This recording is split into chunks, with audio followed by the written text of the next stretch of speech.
Another day, another verse. That's down tayo ng verse sa Galatians 5:22-23. Nagisgot ka na diya sa fruit of the Spirit, which is love, joy, peace, patience, goodness, kindness, faithfulness, gentleness, self-control. Mga hiyas nga mabatunan nato sa diyang naa nato ang balaang espiritu maga-dominar or magauban sa tong system. Lapad siya nga topic, bugat nga topic. But to God be the glory. Magisgot lang tabahin sa patience kanang pagpailob. Ang pagpailob mura ra siya og kung sa phrase pa sa sentence, mura siya kama. Sa imong pagpailob, you believe that there is a continuation after. Mura ba og sige lang kay maybe God is preparing something better than this, but better than the situation or the opportunity which you deprived. Kay ang pagpailob is believing that there's still coming in. Dili siya period. Wala bag may ka nga pag yung mong if you will not be in patience, you are totally thinking that this is it, there's no other chance rather than this chance nga gihatag. So murag i-grab gyud mo siya kay murag wala na isunod. Pero gitudloan ta sa pagpailob sa Ginoo niining kalibutan na believing nga adunay hanay nga sakto sa imong ginabuhi. And it's more on conviction of the Holy Spirit.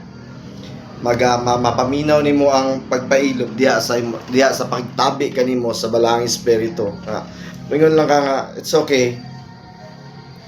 Dili good shift ta karon, dili tayo in a form nga wala og ingon ana ka worldly blessed, but at least spiritually healthy ka, ingon ana siya. Gipadayag ni Kristo sa diyang nagpuyo siya nining kalibutan na kung unsa ang patang sa pagpailob nga dapat batunan sa matag tawo. Sa diha nga nagantos siya sa kasakit labi na during the capture of Jesus unto the road of Calvary and even to the point of death. Grabe ang iyang pagpailob, nga beyond limits of gipakita niya ba nga pwede na tong i-cross ang limit sa human lang bitaw nga kinaiya, pwede na to i-cross di ay nga makabuhat patag biyan sa to ang kaya isip tao lang nga pagpailob. Lisod ang pagpailob. Sultian na ko, lisod yun ang pagpailob. Maskin pa maglakaw lang ka sa dalan, masindulan ka diha usahay, di ka kapailob, labi nagbagong gisaynan imong sapatos, then or bago kang imo bang plansa imo sa nina di malabnihan ka og kape. Grabe imong kuan sa imong pagpailob. Matats dayon imong pagpailob. Dili lalim. Ingon ana siya pero gitudluan ta ni Christ nga it's okay nga magpailob.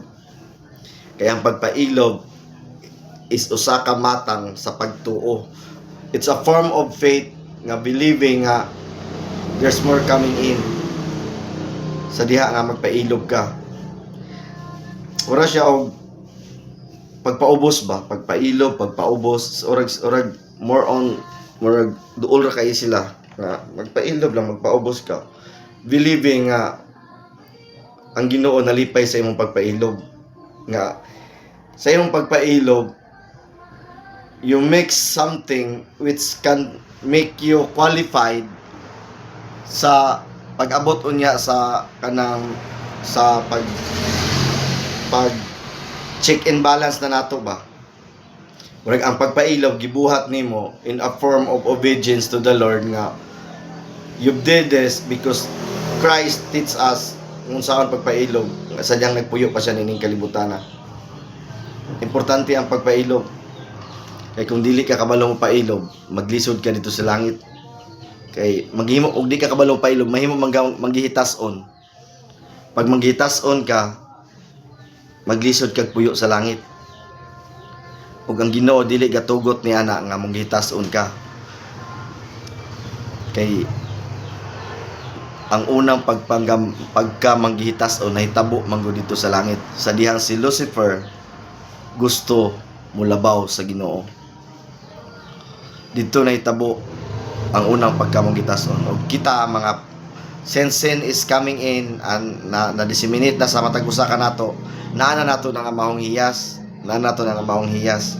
So mo na ato ang mo na karon ato ang gitrim, mo na ato ang giputol karon, gi-reshape ta in a form nga mapaubsanon ta, patience ta dayon. Ang patience manggod pagka mapaul pailubon manggod murag it's worth the wait. Worth imong pagpaabot. Worth imong pagpaabot. Usahay pag atong gakuhaon ng usa ka prutas nga hagad, dili siya ingon anak katamis. Pero pag kuhaon nimo ang prutas nga sakto kahinog, lami tamis siya kaunon. Dapat to isa ka amigo nako nga mingon nga, oy, dili kayo mo ga-bless, wala kay mo gi-bless. Iya pong gitubag og basin inyo kay dali ra ng anak inyo ang blessing, kay basin baboy lang pod inyo ang blessing. Sa amo adugay basin elepante pod kas ara mga anak perti pong dakuha. So grabe yang blessing. Ano it sounds sura og kanabang arrogant way of answering, pero in logical way it's worth the wait.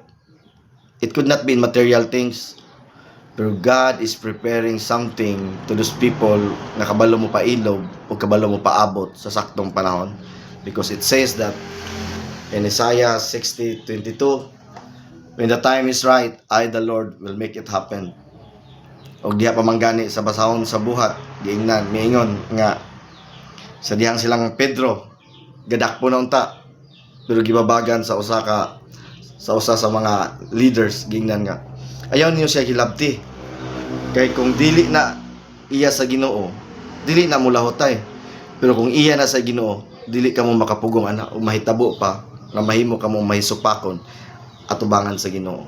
So ingon ana ang mahitabo, kung sakto na ang panahon, nobody dili na walay makapugong ni ana. Just wait and be patient as character of Christ, as character of the Holy Spirit. Let us be patient and worth the wait. God bless.